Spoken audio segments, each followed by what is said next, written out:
insyaallah guru kita sudah berada di tengah-tengah kita. Insyaallah akan disampaikan oleh Ustadz Dr. Bikodorin Hariri LCMA.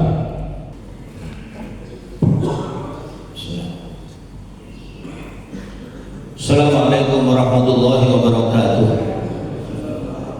Bismillah, alhamdulillah, wassalatu wassalamu ala rasulillah wa ala alihi wa sahbihi wa mawalah. La haula wa la quwata illa billah, ma ba'd. Bapak-Ibu sekalian, semoga dimuliakan Allah jamaah salat subuh Masjid Al-Fatih. Semoga senantiasa dimuliakan dan dirahmati Allah Subhanahu wa taala. Tema kajian pada kesempatan pagi hari ini adalah memahami perkataan sahabat dan tabi'in beserta konsekuensinya. Sebelum kita mulai pengajian kita pada kesempatan pagi hari ini, mari sama-sama kita buka dan kita awali pertemuan kita dengan bacaan basmalah bersama. Bismillahirrahmanirrahim. Jemaah sekalian, semoga dimuliakan Allah Subhanahu wa taala. Satu hal yang sudah ada di mindset kita masing-masing, bahwa ketika kita beribadah kepada Allah Subhanahu wa taala, mau tidak mau kita harus senantiasa merujuk kepada Al-Quran dan Sunnah Rasul Sallallahu Alaihi Wasallam. Hal itu tentu sebagaimana yang disampaikan oleh Rasul Sallallahu Alaihi Wasallam dalam hadisnya, taraktu fikum amrayn lan tadillu ma in tamassaktum kitabullahi wa sunnatu rasulih.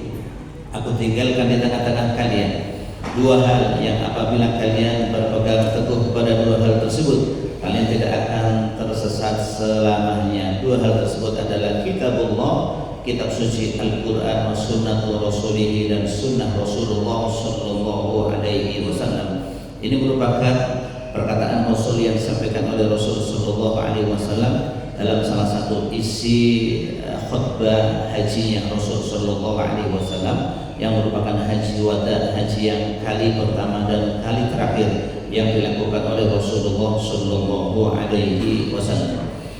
Lalu pertanyaannya adalah bagaimana halnya dengan kegiatan-kegiatan yang kita lakukan selama ini? Kadang-kadang kita tidak temukan di dalam ayat Al-Quran, kita tidak temukan di dalam hadis Nabi Sallallahu Alaihi Wasallam. Maka di saat kita tidak mendapatkan di dalam Al-Quran, tidak mendapatkan dalam hadis Nabi Sallallahu Alaihi Wasallam secara sholih, meskipun madmun, secara tidak langsung itu juga berasal dari perkataan Rasul Sallallahu Alaihi Wasallam, maka tentu kita dihadapkan pada persoalan bagaimana halnya kita memahami perkataan para sahabat. Jemaah sekalian, semoga dimuliakan dan dirahmati Allah Subhanahu wa taala.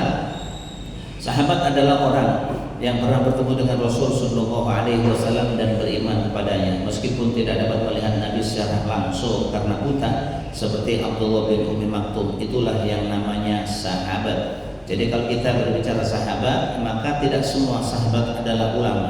Sama dengan halnya kita, tidak semua santri menjadi kiai, tetapi pada hakikatnya mereka pernah nyantri, pada hakikatnya mereka pernah belajar. Demikian pula para sahabat, tidak semua sahabat itu adalah ulama, tetapi ada yang jadi ulama, ada yang jadi umara, ada yang tidak jadi ulama tetapi jadi orang-orang biasa. Karena jumlah sahabat Rasul Sallallahu Alaihi Wasallam, ketika Rasulullah Sallallahu Alaihi Wasallam melaksanakan haji wada tersebut, jumlahnya tidak kurang dari 114.000 orang. Dari jumlah yang cukup banyak ini, tidak semua mereka ini adalah sahabat, tetapi paling tidak dari jumlah yang banyak ini, apa yang dilakukan oleh mereka tentu berbeda dengan apa yang dilakukan oleh orang-orang yang biasa. Karena sesungguhnya mereka seperti apa? Mereka masih mendapatkan garansi dari Allah Subhanahu wa taala, as-sabiqunal awwaluna minal muhajirin wal ansar walladzina tabauhum bi ihsanin radhiyallahu anhum wa radu an. Jadi mereka masih digaransi oleh Allah Subhanahu wa taala. Allah katakan di dalam Al-Qur'an, radhiyallahu anhum wa radu an. Allah Subhanahu wa taala meridhoi mereka dan Allah juga ridho terhadap apa yang dilakukan oleh mereka. Sahabat Nabi Sallallahu Alaihi Wasallam, ya tentu dari sisi keutamaan mereka punya satu latar belakang yang menjadikan mereka mendapatkan keutamaan, mendapatkan jaminan dari Rasulullah Sallallahu Alaihi Wasallam. Oleh karena itu para ulama mengatakan bahwa tingkat keutamaan sahabat itu didasarkan pada tiga hal. Yang pertama adalah siapa yang paling dulu masuk Islam, Yang kedua, siapa yang paling awal berhijrah bersama Rasulullah Shallallahu Alaihi Wasallam. Dan yang ketiga adalah berapa banyak perang yang diikuti bersama Rasulullah Shallallahu Alaihi Wasallam. Tiga hal inilah yang menjadikan para sahabat itu punya manzilah, punya kedudukan tersendiri di mata Rasulullah Shallallahu Alaihi Wasallam. Oleh karena itu, para sahabat yang lebih dulu masuk Islam seperti halnya Abu Bakar, ya Khulafaur Rasyidin, Abu Bakar, Umar, Utsman, ya kemudian Ali, mereka tentu adalah sahabat-sahabat yang paling utama, ya karena mereka lahul fadl fil ibtida, ya mereka memiliki satu keutamaan karena mereka adalah orang-orang yang pertama kali masuk Islam, sehingga ditambah di sana ada sahabat Thalhah bin Ubaidillah, Zubair bin Awam, Sa'ad bin Abi Waqqas, Sa'id bin Zaid, dan Abu Ubaidah Amir bin Al-Jarrah, serta Abdurrahman bin Auf. Inilah yang kemudian dikenal dengan 10 orang sahabat al-asyrah al-mubasysyiruna bil jannah, 10 orang sahabat yang dijamin oleh Rasulullah Shallallahu Alaihi Wasallam masuk surga. Kenapa? Karena memang ya keutamaan mereka, karena mereka lebih dulu masuk Islam dan mereka lebih dulu membackup dakwah yang telah disampaikan oleh Rasulullah Shallallahu Alaihi Wasallam. Jemaah sekalian, semoga dimuliakan dan dirahmati Allah Subhanahu wa taala. Itu terkait dengan sahabat. Kemudian yang kedua, tabi'in. Siapa sesungguhnya tabi'in? Tabi'in adalah orang yang pertama yang bertemu dengan sahabat dan beriman kepadanya serta meninggal dalam keadaan beriman. Itu namanya tabi'in. Karena itu kita tahu ketika di sana ada yang namanya Raja Najasyi. Raja Najasyi adalah seorang raja yang berada di Habasyah, yang berada di Ethiopia. Di saat umat Islam awal-awal berada di Makkah, suasana Makkah ketika itu belum kondusif, sehingga tekanan-tekanan terhadap umat Islam dari orang-orang kafir Quraisy begitu tajam, sehingga Rasul Shallallahu Alaihi Wasallam pun mengizinkan mereka untuk berhijrah ke Habasyah. Karena Rasul Shallallahu Alaihi Wasallam mengatakan di sana ada seorang raja, meskipun dia Nasrani, tapi dia adalah la yudlamu indahu ahad. Raja ini raja yang adil, dia tidak pernah menzalimi salah satu rakyatnya. Maka akhirnya sahabat-sahabat ini, ya termasuk Abdurrahman bin Auf ini, hijrah bersama dengan sekitar 70 orang sahabat yang lain ke Habasyah dalam rangka untuk minta suaka politik perlindungan ketika itu. Maka akhirnya Raja Najasyi pun masuk Islam. Masuk Islamnya bukan dengan Rasul Shallallahu Alaihi Wasallam, tetapi masuk Islamnya di tangan para sahabat. Karena Raja Najasyi ini masuk Islam di tangan ya para sahabat, maka Raja Najasyi tidak disebut dengan sahabat. Karena Raja Najasyi tidak pernah bertemu dengan Rasulullah Shallallahu Alaihi Wasallam. Dia Islamnya di tangan para sahabat. Maka ya sebagai bentuk kesetiaan dan pembelaan serta penghormatan Rasul Shallallahu Alaihi Wasallam, ketika Raja Najasyi meninggal, maka Rasul Shallallahu Alaihi Wasallam menyolati Raja Najasyi di Masjid Qumamah.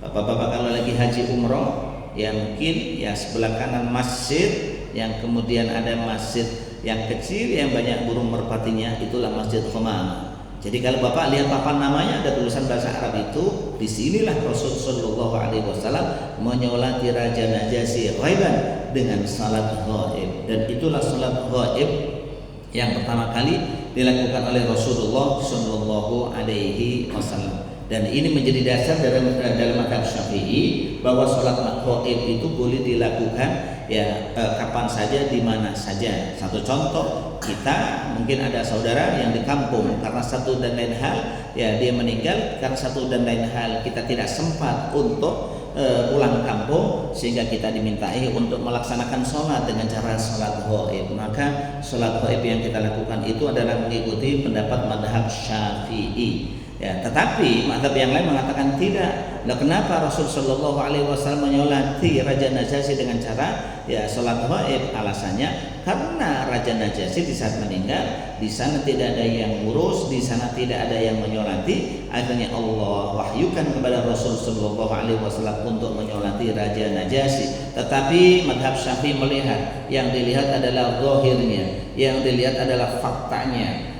terlepas dari alasan apapun Rasul Shallallahu Alaihi Wasallam menyolati Raja Najasyi, bahwa yang dilakukan Rasul Shallallahu Alaihi Wasallam tidak senantiasa berdasarkan asbabul wurud. Makanya para ulama usul fikih mengatakan al-ibratu bi umumil lafzi la bi khususis sabab. Yang menjadi patokan dalil itu adalah keumuman redaksi yang ada, bukan ya karena sebab apa perkara atau perbuatan itu dilakukan. Sama dengan tidak setiap ayat diturunkan oleh Allah Subhanahu wa taala karena ada latar belakang turunnya ayat, karena ada asbabun nuzul. Tetapi ya ada asbabun nuzulnya atau tidak ada asbabun nuzulnya, yang menjadi dasar kita adalah apa yang terbaca oleh kita, apa yang kelihatan oleh mata kita, itu yang menjadi dasar. Sehingga para ulama usul fikih merumuskan sebuah kaidah al-ibratu bi umumil lafzi la bi khususis sabab. Yang menjadi patokan kita adalah dalil adalah keumuman lafal itu bukan karena berdasarkan latar belakang atau sebab apa hal itu dilakukan. Jamaah sekalian semoga dimuliakan Allah Subhanahu wa taala, itulah tabi'in. Jadi orang yang bertemu dengan sahabat, yang beriman kepadanya dan meninggal dalam keadaan Islam, tidak pernah bertemu dengan Rasulullah Shallallahu Alaihi Wasallam. Sekedar informasi, tabi'in ini adalah seperti Sa'id bin Musayyab, Urwah bin Zubair, Hasan Basri, Mujahid bin Jabir, Sa'id bin Jubair, Ikrimah, ya kemudian nanti ada Ubaidillah bin Abdullah dan Utbah bin Mas'ud. Ini adalah sederetan nama-nama tabi'in. Jamaah sekalian semoga dimuliakan dan dirahmati Allah Subhanahu wa taala. Yang menjadi stressing kita pada kesempatan pagi hari ini, kita bukan mempelajari sirah sahabat, juga bukan mempelajari sirah tabi'in, tetapi yang kita pelajari adalah apakah perkataan sahabat, perbuatan sahabat, perkataan tabi'in dan perbuatan mereka menjadi dasar hukum atau tidak, bisa dijadikan rujukan dalam beragama atau tidak. Yang menjadi stressing kita adalah apakah perkataan sahabat, perbuatan sahabat, perkataan tabi'in dan perbuatan tabi'in itu bisa menjadi rujukan dalam beribadah atau tidak. Karena tadi yang saya katakan tadi, Rasul Shallallahu Alaihi Wasallam dalam hadisnya hanya mengatakan ya taraktu fikum amroini, aku tinggalkan di tengah-tengah kalian dua hal, Al-Quran dan Sunnah. Ya perkara yang namanya Sunnah tentu kita sudah tahu. Sunnah itu adalah apa saja yang dilakukan oleh Nabi Shallallahu Alaihi Wasallam, baik itu perbuatannya ataupun perkataannya atau persetujuan dari Rasul Shallallahu Alaihi Wasallam, itu namanya Sunnah. Ya sekarang persoalannya sunnah itu ya ada sunnah qauliyah, ada sunnah fi'liyah, ada sunnah takririyah. Ucapan Rasul sunnah, perkataan Rasul sunnah, ya perbuatan Rasul sunnah, persetujuan Rasul Shallallahu Alaihi Wasallam adalah sunnah. Terkait dengan perbuatan para sahabat, perkataan para sahabat, perbuatan para tabi'in dan perkataan para tabi'in, kita lihat Al-Quran di dalam surat At-Taubah ayat 100, Allah Subhanahu wa taala menyampaikan was-sabiqunal awwaluna minal muhajirin wal ansar walladzina tabauhum bi ihsan radhiyallahu anhum wa radu'an wa 'adda lahum jannatin tajri tahtaha al-anharu khalidina fiha abada dzalikal fawzul 'adzim. Ini merupakan satu garansi yang disampaikan oleh Rasul sallallahu alaihi wasallam ya untuk ketiga generasi sahabat, generasi tabi'in dan generasi tabi'in. Ya karena Rasul Allah Subhanahu wa taala sampaikan was-sabiqunal awwaluna minal muhajirin wal ansar. Para sahabat yang terdahulu baik dari kalangan sahabat muhajirin dan sahabat ansar, walladzina tabauhum bi ihsan, dan orang-orang yang mengikuti mereka dengan baik. Orang-orang yang mengikuti mereka dengan baik ini siapa? Sesungguhnya ya tentu mereka adalah para tabi'in dan para tabi'in.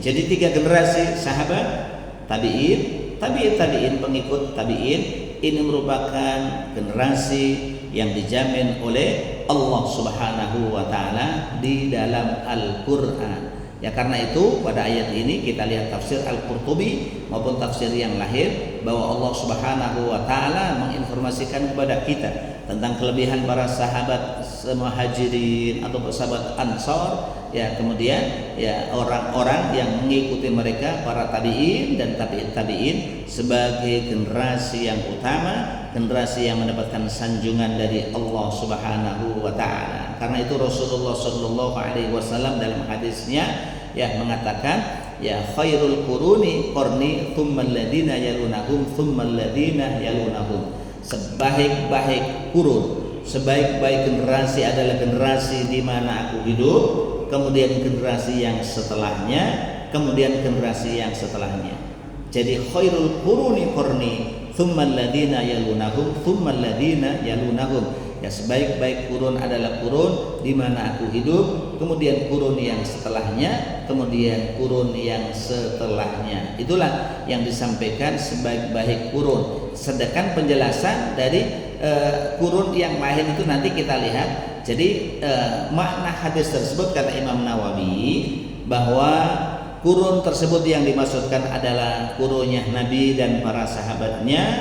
Yang kedua kurun tabi'in, dan yang ketiga adalah ya kurun tabi'it tabi'in. Tabi'it tabi'in adalah pengikut tabi'in. Satu kurun itu ya berapa lama? Ya pendapat Imam Nawawi ya diambilkan oleh Ibnu Hajar Al-Asqalani. As-Suyuti juga menjelaskan pendapat yang paling benar bahwa kurun tersebut tidak dibatasi oleh masa, yaitu sejak diutusnya Nabi sampai sahabat yang terakhir meninggalnya 120 tahun, ya berarti 120 tahun 120 Hijrah. Kemudian kurun yang kedua, kurun tabi'in dari 100 Hijriah sampai dengan 170 Hijriah, sedangkan kurun tabi'in ya adalah antara 170 Hijriah sampai 220 Hijriah. Jadi kalau Bapak berbicara Abu Hanifah tabi'in, tapi kalau Imam Malik tabi'it tabi'in, Imam Syafi'i tabi'it tabi'in, Imam Ahmad adalah tabi'it tabi'in. Dia adalah generasi yang ketiga setelah para sahabat atau setelah para tabi'in. Jamaah sekalian semoga dimuliakan dan dirahmati Allah Subhanahu wa taala. Sekarang pertanyaannya, apakah perkataan dan perbuatan seorang sahabat atau lebih ya bisa menjadi dalil atau dasar hukum? Para ulama dalam hal ini ada dua pendapat. Mereka mengatakan jika perkataan dan perbuatan sahabat yang empat khulafaur rasyidin, jika mereka yang dilakukan oleh mereka, maka la yahtalifu fihi ahadun minal ulama, tidak ada satupun ulama yang berbeda pendapat. Mereka semuanya sami'na wa ta'na, mereka semua menerima perbuatan tersebut. Karena Rasul sallallahu alaihi wasallam dalam hadisnya mengatakan, "Alaikum bisunnati wa sunnatil khulafa'ir rasyidin al-mahdiyyin." Kalian harus mengikuti sunnahku dan sunnahnya khulafaur rasyidin yang mendapatkan petunjuk dari Allah Subhanahu wa taala.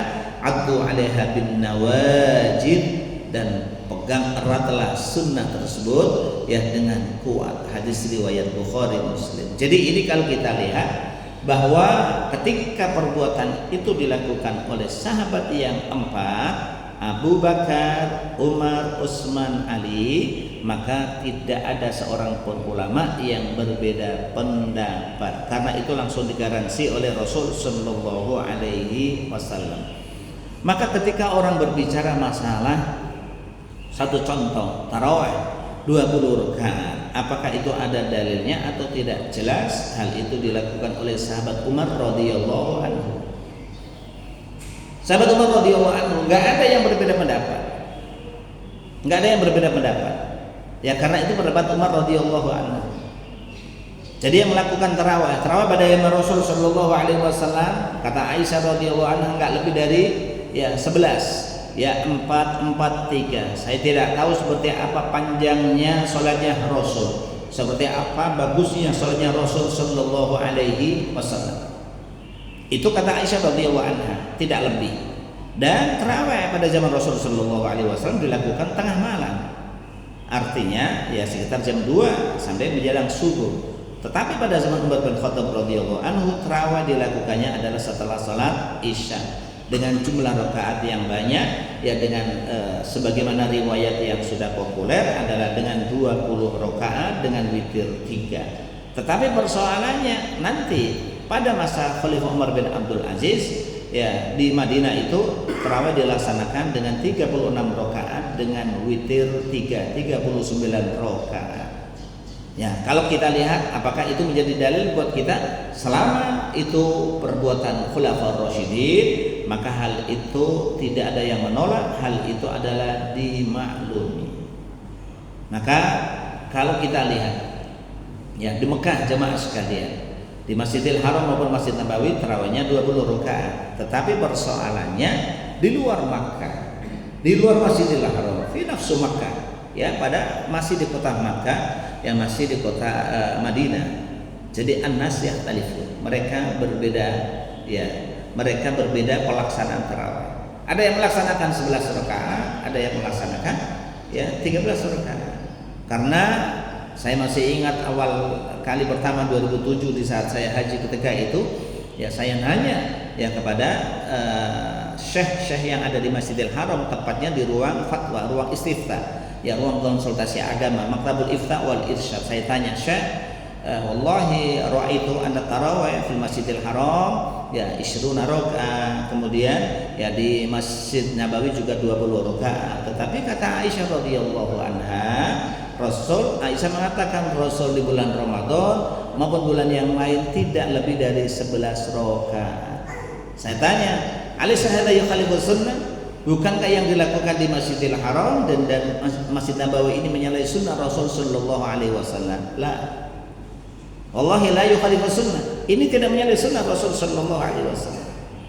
Ar-Rasul fi qadiyati salati tarawih bas yaqul, ya, man qama ramadhana imanan wa ihtisaban ghufira lahu ma taqaddama min dhanbihi. Rasul dalam masalah tarawih, Rasul tidak pernah mengatakan, tidak pernah menjelaskan atau menjelaskan mengenai jumlah rakaat salat tarawih. Rasul sallallahu alaihi wasallam dalam salat tarawih hanya mengatakan man qama ramadhana imanan wa ihtisaban. Barang siapa yang melaksanakan qiyam Ramadan, melaksanakan salat tarawih dengan iman dan mengharapkan pahala dari Allah Subhanahu wa taala, ghufira lahu ma taqaddama min dhanbihi, maka dia akan diampuni dosa-dosanya oleh Allah Subhanahu wa taala. Jadi ini yang dilakukan Rasul sallallahu alaihi wasallam. Ar-Rasul lam yu'addid wa lam yu'ayyin adada salat tarawih. Rasul tidak pernah membatasi, Rasul tidak pernah menjelaskan, ya, membatasi atau menjelaskan jumlah rakaat salat tarawih. Rasul hanya menyatakan seperti itu. Karena itu, ya, indana fil Masjidil Haram wal Masjid An-Nabawi haula yusalluna tarawih 20 rakaat. Di kita di Masjid Nabawi maupun Masjidil Haram salat tarawihnya 20 rakaat. Lakin kharijal Masjidil Haram nasu Makkah wa nasu Madinah. Tetapi di luar Masjidil Haram, ya, masih di Mekah, masih di dalam lingkungan Madinah, an-nas yakhtalifuna fi salati tarawih. Orang-orang berbeda salat tarawihnya. Faminhum may yuqim 11 rakaat, faminhum may yuqim, ya, 13 rakaat. Di antara mereka ada yang melaksanakan 11 rakaat, di antara mereka ada yang melaksanakan 13 rakaat. Jadi ini, ya, penjelasan yang disampaikan oleh Syekh Sulaiman, ya, ketika itu yang saya temui terkait dengan masalah salat tarawih. Jadi kalau kemudian orang mengatakan salat tarawih yang sunnah itu adalah 8 dengan witir 3, kemudian yang 20 tidak sunnah, ini namanya salah alamat. Ya, kenapa demikian? Karena itu Rasul tidak pernah menjelaskan mengenai salat tarawih, jumlah rakaatnya. Rasul hanya mengatakan man qama ramadhana imanan wa ihtisaban. Rasul hanya mengatakan yang seperti itu.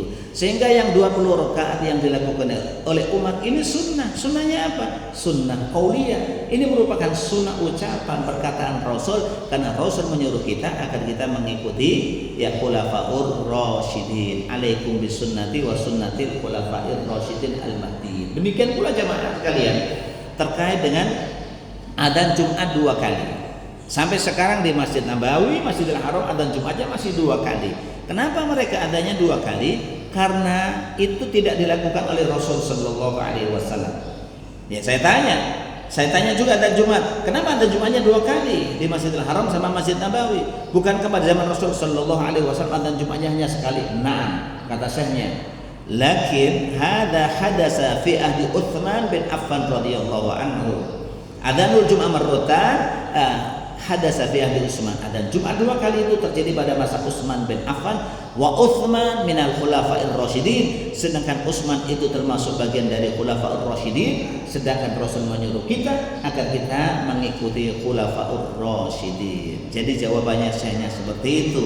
Maka kebiasaan adzan Jumat 2 kali itu memang bukan terjadi pada zaman Rasul, tetapi terjadi pada masa khulafa'ur rasyidin, terjadi pada Utsman bin Affan, sedangkan Utsman bin Affan termasuk khulafa'ur rasyidin, sedangkan kita disuruh oleh Rasul untuk mengikuti khulafa'ur rasyidin. Tapi persoalannya karena ini bukan dari Rasul, sehingga kadang-kadang ada orang yang masih ragu-ragunya ya sudahlah, kita mengikuti Rasul saja, toh pada zaman Rasul adzan Jumatnya juga sekali, tarawihnya juga 8 rakaat sebagaimana kata Aisyah radhiyallahu anha. Yang lain mengatakan ya kita ikuti dua-duanya, Rasul kita ikuti, ya khulafa'ur rasyidin kita ikuti. Karena kalau kita mengikuti khulafa'ur rasyidin ya otomatis mengikuti Rasulullah sallallahu alaihi wasallam. Jamaah sekalian semoga dimuliakan dan dirahmati Allah Subhanahu wa taala. Maka jika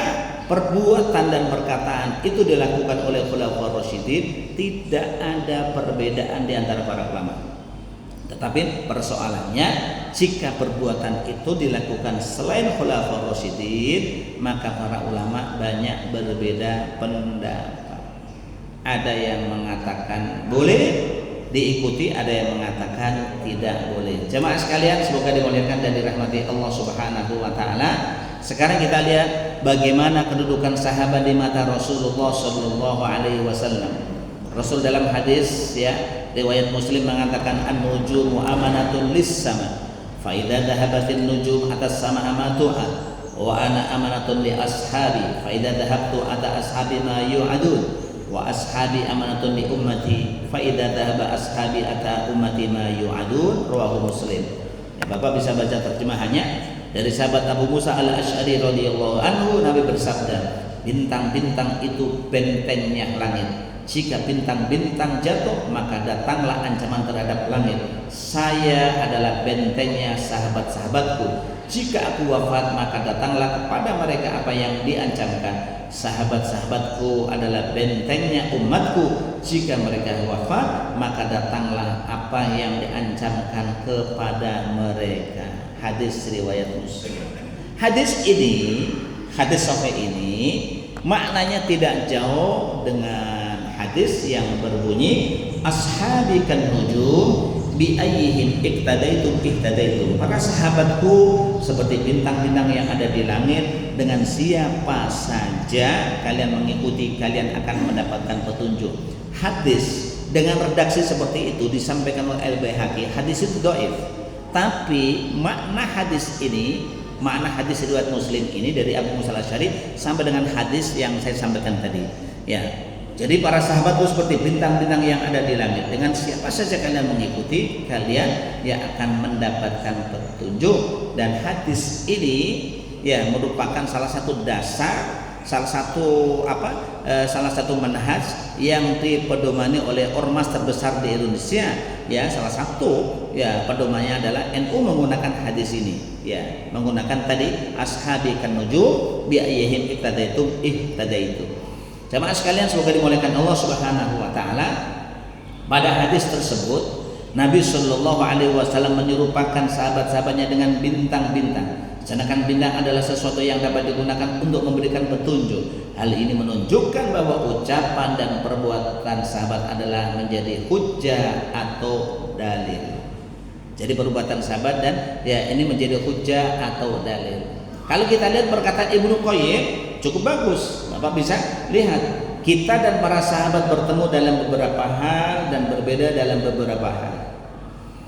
Perbedaan sahabat dengan kita adalah bahwa para sahabat jika berkata tentang sesuatu, bisa jadi perkataan tersebut bersumber langsung dari Rasul, bisa jadi bersumber dari orang yang mendengar langsung dari Rasul, bisa jadi dia menukil ijma' sahabat yang terjadi pada masa mereka, bisa jadi itu adalah pemahaman yang difahami oleh para sahabat yang tidak bisa kita fahami. Bisa jadi itu pemahaman yang bersumber dari bahasa Arab, Sebab mereka adalah pakarnya bahasa Arab, sehingga mereka memahami dari siyaqul kalam, susunan kalimat yang terdapat dalam teks tersebut.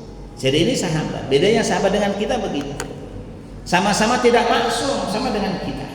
Tapi sahabat punya kelebihan. Bisa jadi langsung mendengar dari Rasul, bisa jadi mendengar ijma yang sedang viral di tengah-tengah mereka, bisa jadi mereka memahami langsung ya dari perkataan-perkataan Rasul yang kemudian dikombinasi dengan pemahaman bahasa Arab mereka, karena mereka adalah orang-orang Arab, mereka adalah pakar bahasa Arab. Dan sahabat yang memahami seperti ini, yang seperti yang saya sampaikan tadi jamaah sekalian, tidak semua sahabat. Tidak semua sahabat, karena dari 114.000 orang itu tidak semua punya pemahaman yang seperti ini.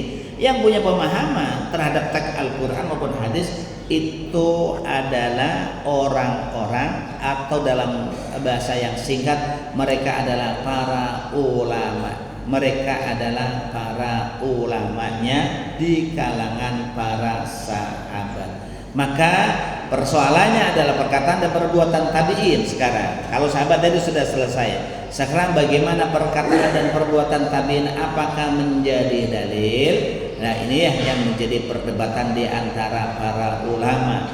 Selama perkataan tabi'in tidak bertentangan dengan ayat Al-Quran, tidak bertentangan dengan hadis Nabi Shallallahu Alaihi Wasallam, maka perkataan tabi'in itu juga menjadi dalil. Karena hampir kita lihat para tabi'in di saat mereka konsensus atau ijma yang difahami oleh mereka tidak pernah meleset, berbeda dengan Al-Quran dan hadis yang disampaikan oleh Rasul Sallallahu Alaihi Wasallam.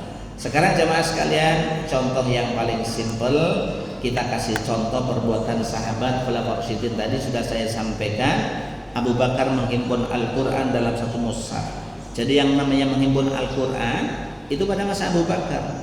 Jadi ketika Rasul meninggal, kemudian Al-Quran sudah dikodifikasi, sudah dihimpun oleh Abu Bakar. Utsman tinggal mencetaknya. Susunan dari Alif Lam Mim sampai kemudian ya An-Nas itu sudah dirapikan, dikumpulkan pada masa Abu Bakar As-Siddiq radhiyallahu anhu. Sedangkan pada masa Utsman tinggal mencetak dan menggandakannya saja. Ya, contoh tadi tarawih sama adzan Jumat sudah. Sekarang kita lihat Ibnu Mas'ud mengkhususkan hari Kamis untuk memberikan tausiah. Kenapa Ibnu Mas'ud milih hari Kamis? Kenapa enggak milih hari Jumat? Kenapa enggak milih hari yang biasa digunakan oleh Rasul Shallallahu Alaihi Wasallam? Ya, kenapa seperti itu? Ya, ini yang dilakukan oleh Ibnu Mas'ud. Ya, kemudian Ibnu Umar radhiyallahu anhu. Ibnu Umar bukan khulafaur rasyidin, menambah redaksi talbiyah. Labbaik Allahumma labbaik, labbaik la syarika laka labbaik, innal hamda wan ni'mata laka wa la syarika lak. Ibnu Umar menambah labbaik, labbaik, labbaik wa sa'daik wal khairu bi yadaik war rahba'u wal amal. Jadi ada tambahan. Sementara Ibnu Umar bukan khulafaur rasyidin. Ibnu Umar adalah salah seorang sahabat biasa. Dia tidak ada garansi langsung dari Rasul, alaikum sunnati wa sunnatil khulafair rasyidin al-mahdiyyin. Tapi Rasul hanya menggaransi bahwa sahabat-sahabat itu merupakan generasi yang ada pada 3 kurun. Yang pertama al-qurunul mufaddalah, kurun yang merupakan kurun yang utama, yang diberikan keutamaan oleh Allah Subhanahu wa taala dan Rasulnya. Jadi ini kita lihat Ibnu Umar radhiyallahu anhu. Jadi kalau kita lihat, nah itulah yang terjadi. Sekarang contoh lagi, sahabat Abu Dzar Al-Ghifari melaksanakan sholat sunnah tanpa melihat jumlah rakaatnya. Bapak-bapak kalau berbicara masalah sholat sunnah, disebutkan dalam fikih sunnah maupun yang lain, sholat sunnah itu ada 2, sholat sunnah mutlak, sholat sunnah muqayyad. Sholat sunnah muqayyad itu sholat sunnah yang dibatasi waktunya, yang ditentukan waktunya, duha waktunya ya antara ketika matahari sudah terbit setingginya seujung tombak sampai menjelang zuhur, itu waktu duha. Rakaatnya berapa? Antara 8 sampai 12 rakaat. Berarti salat duha. Salat tahajud waktunya ada tengah malam setelah bangun tidur. Rakaatnya maksimal 8 rakaat. Salat witir waktunya malam. Kapan waktunya? Setelah salat Isya. Ya ini namanya salat muqayyad. Salat sunnah rawatib Qobliyah ba'diyah. Waktunya kapan? Sebelum dan setelah melaksanakan salat fardu. Itu namanya ya salat rawatib. Itu muqayyad. Waktunya dibatasi, jumlah rakaatnya dibatasi. Tetapi di sana ada yang namanya salat sunnah mutlak. Mutlak lepas waktunya, lepas jumlah rakaatnya, sehingga orang melakukan suka-suka. Makanya jamaah sekalian, ada 5 waktu di mana kita dilarang melaksanakan sholat sunnah mutlak. Yang pertama setelah sholat subuh sampai matahari terbit. Yang kedua ketika matahari terbit sampai sempurna terbitnya. Karena itu, kenapa kapan kita melaksanakan sholat syuruk? Sehingga para ulama mengatakan sholat syuruk itu jangan dilakukan tepat ketika matahari terbit. Kenapa? Karena tadi berkaitan dengan larangan. Karena kalau matahari terbit itu adalah masuk kepada larangan Rasul Shallallahu Alaihi Wasallam. Ada 5 waktu di mana 5 waktu itu tidak boleh digunakan untuk melaksanakan sholat sunnah. Sehingga para ulama ala sabilil ihtiyat, dalam rangka kehati-hatian untuk melaksanakan sholat syuruk diambil jedahnya, kasih jeda antara 5 menit sampai 7-10 menit. Sehingga kalau terbitnya matahari katakan jam 6 kurang 10 menit, ya berarti ya sholat syuruknya dimulai jam 6. Mereka seperti itu karena dalam rangka untuk mengkombinasikan, memadukan hadis yang menjelaskan mengenai perintah sholat syuruk dengan hadis yang menjelaskan mengenai larangan sholat ketika matahari terbit. Yang ketiga adalah ketika matahari waktu istiwa di atas kepala kita. Ya, kalau waktu zuhur masuk itu kan sudah zawal, sudah bergeser ke arah barat. Yang keempat setelah sholat asar sampai matahari terbenam. Yang kelima ketika matahari terbenam sampai sempurna terbenamnya. Ini adalah 5 waktu di mana kita dilarang melaksanakan sholat sunnah mutlak. Nah, sholat sunnah mutlak itu berapapun rakaatnya. Maka Abu Dzar Al-Ghifari, dan ini dilakukan di Masjidil Aqsa ketika itu. Ahnaf bin Qais salah seorang tabi'in melihat seseorang melaksanakan sholat di Masjidil Aqsa dengan jumlah rakaat yang sangat banyak sekali. Begitu selesai sholat, Ahnaf bertanya, ya rajul, karena nggak tahu namanya, fulan, kira-kira tadi Anda melaksanakan sholat, ketika salam itu Anda salam pada rakaat yang genap atau rakaat yang ganjil? Kata Abu Dzar Al-Ghifari, kalaulah saya tidak tahu saya salam pada rakaat yang genap atau rakaat yang ganjil, sesungguhnya Allah Subhanahu wa taala tahu apa yang sedang aku lakukan. Karena saya mendengar dari Rasul sallallahu alaihi wasallam, barang siapa yang sujud dengan satu kali sujudan, maka Allah akan angkat derajat dan kedudukannya. Maknanya sujud ini adalah barang siapa yang sholat dengan satu sholat, ya dengan satu rakaat sholat, maka Allah akan angkat derajat dan kedudukannya. Apa yang dilakukan oleh Abu Dzar Al-Ghifari ini merupakan dasar dari yang namanya sholat sunnah mutlak. Tidak ada jumlah batasan mengenai rakaat tersebut, tetapi orang melaksanakan suka-suka. Mau rakaat salam boleh, nambah lagi soleh daripada bengong bingung urusan macam-macam payah puyang. Nah, healingnya orang beriman ya sholat.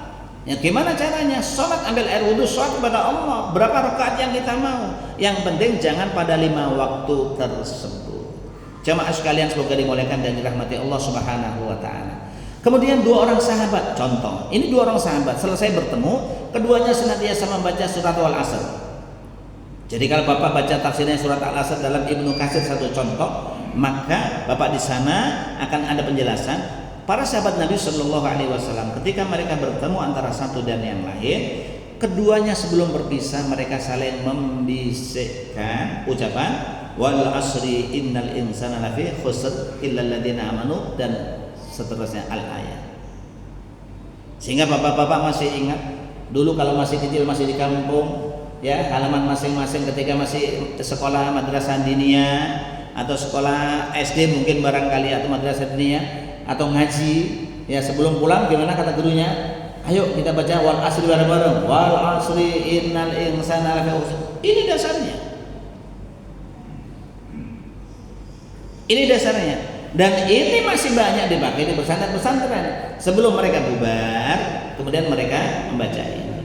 Tapi begitu ada hadis yang tentu yang viral, yang lebih familiar dengan mereka, mereka tambahkan dengan bacaan doa kafaratul majlis. Jadi baca wal asri ini juga sama, yang melakukan adalah para sahabat. Jamaah sekalian semoga dimuliakan Allah Subhanahu wa taala. Kita ingat suatu ketika Rasul Shallallahu alaihi wasallam pernah melewati 2 makam ketika berjalan-jalan. 2 makam ini sedang disiksa oleh Allah Subhanahu wa taala. Rasul akhirnya minta 2 pelepah kurma. Setelah dikasih pelepah kurma itu dibelah jadi 2 oleh Rasul Shallallahu alaihi wasallam. Setelah dibelah jadi 2, yang satu ditancapin di kuburan yang sini, yang satu ditancapin di kuburan sini. Setelah ditancapin di pelepah kurma itu, kemudian Rasul mengatakan, innahuma la yu'adzaban wa ma yu'adzabani fi kabir.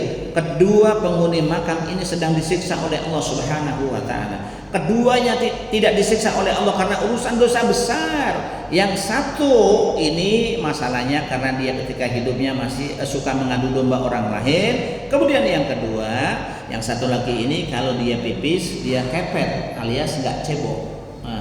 Ilmunya supir angkot ya, suka pipis tengah jalan, buka pintu berhenti ngapain nggak tahu ya pipis dia, nggak cebok. Lah ini yang mendatangkan siksaan dari Allah Subhanahu wa taala. Akhirnya Rasul minta pelepah kurma itu jadi 2, tancapin satu sana satu sini. Setelah menancapkan pelepah kurma, Rasul mengatakan la'allahu yukhaffafu bihima ma lam yaybisa. Semoga kedua penghuni makam itu diringankan siksanya oleh Allah selama pelepah kurma itu belum kering. Jelas Pak ya? Sekarang saya tanya, ini kira-kira yang bisa meringankan siksaan itu karena pelepah kurmanya atau karena tangannya Nabi yang menyentuh pelepah kurma? Kira-kira menurut bapak-bapak ditanya itu kan, ada survei tentang pelepah kurma ini. Ya, jawabannya gimana? Menurut bapak-bapak, fans bapak-bapak aja. Bapak nggak usah mikir jauh-jauh. Menurut ini, semoga kedua penghuni makam itu diringankan siksanya oleh Allah, ya, selama pelepah kurma itu belum kering. Ini diringankan siksanya oleh Allah itu karena tangannya Nabi yang menyentuh pelepah kurma atau karena pelepah kurmanya? Tangan Nabi karena pelepah kurma. Dari dulu para ulama punya 2 pemahaman gini Pak, kayak bapak-bapak sama kan? Ya, jadi bapak-bapak hebat kan, kayak para ulama dulu. Yang satu mengatakan karena pelepah kurma, karena Nabi mengatakan selama belum kering. Kalau karena tangannya Nabi, ya ngapain harus dibatasi waktunya? Mau kering mau enggak, bekas tangannya Nabi pasti punya efek dong, punya berkah dong. Tetapi yang satu lagi mengatakan tidak, karena itu tangannya Nabi yang suci menyentuh pelepah kurma. Salah satu sahabat yang memahami bahwa orang yang diringankan siksanya di kuburan itu karena pelepah kurma adalah ini, sahabat Buraidah al-Aslami. Ini sahabat ini, karena dia ketika meninggal dia pesan, nanti kalau saya meninggal saya pesan, tolong tancapkan pelepah kurma saya, pelepah kurma di atas kuburan saya. Ini Buraidah al-Aslami. Ini salah satunya yang memahami. Berawal dari sini konsepnya, maka ada istilah orang ke makam bawa kembang, orang istilah ke makam bawa sekar. Sehingga kalau orang ziarah ke kubur bawa kembang namanya nyekar. Dan versi mazhab Syafi'i tumbuh-tumbuhan, apapun yang tumbuh di atas makam itu bisa membacakan tasbih dan bisa memohonkan ampun kepada Allah untuk penghuni makam itu. Makanya makam Sandiago ya, Sandiago sana kan mahal kan, karena mereka punya nilai seperti itu, versi ekonominya seperti itu. Tapi ini pemahaman sebagian orang. Baik jemaah sekalian, sekarang bapak-bapak bayangkan tadi yang mencetak mushaf Al-Quran siapa? Utsman bin Affan. Utsman adalah khulafaur rasyidin.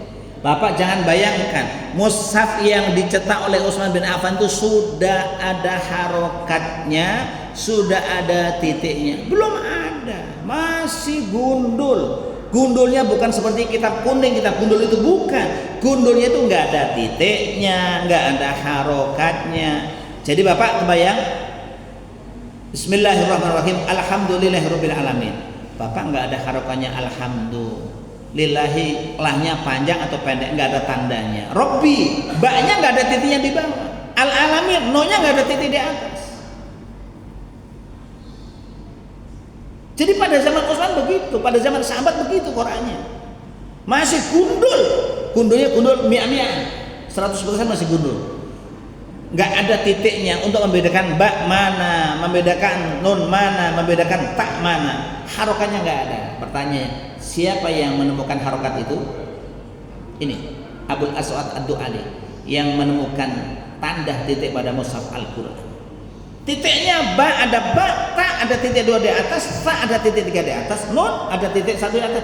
Itu yang menemukan bukan sahabat khulafaur rasyidin, tetapi ya adalah seorang tabi'in senior yang namanya Abul Aswad Ad-Du'ali. Kemudian titik dan tanda tersebut ada dalam mushaf Al-Quran dan disebutkan oleh Yahya bin Ya'mar, tabi'in, wafat tahun 90 Hijriah, ada harokatnya.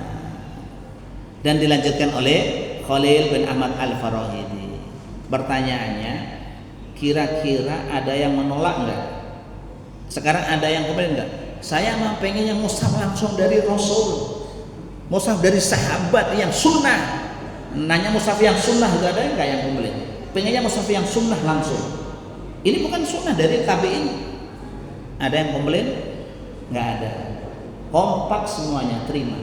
Enggak ada yang komplain, enggak ada yang pengen mushaf yang sunnah, enggak ada.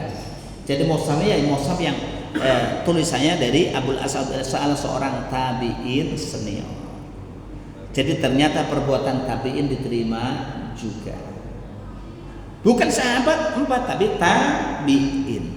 Generasi yang kedua setelah sahabat. Jamaah sekalian semoga dimuliakan Allah. Umar bin Abdul Aziz, saya seorang tabi'in, berkirim surat kepada Adi bin Arta, penguasa Basra. Engkau harus memperhatikan 4 malam dalam 1 tahun, karena pada malam-malam itu Allah betul-betul melimpahkan rahmatnya. Malam pertama bulan Rajab, malam nisfu Sya'ban, malam Idul Fitri, dan malam Idul Adha. Al-Hafidz Ibnu Al-Jauzi dalam kitabnya Tafsir.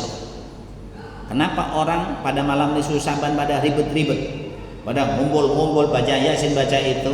Karena mereka bahwa malam nisfu Sya'ban itu dianggap sebagai malam yang mustajabud dakwah, malam yang dikabulkan doanya oleh Allah Subhanahu wa taala. Ya.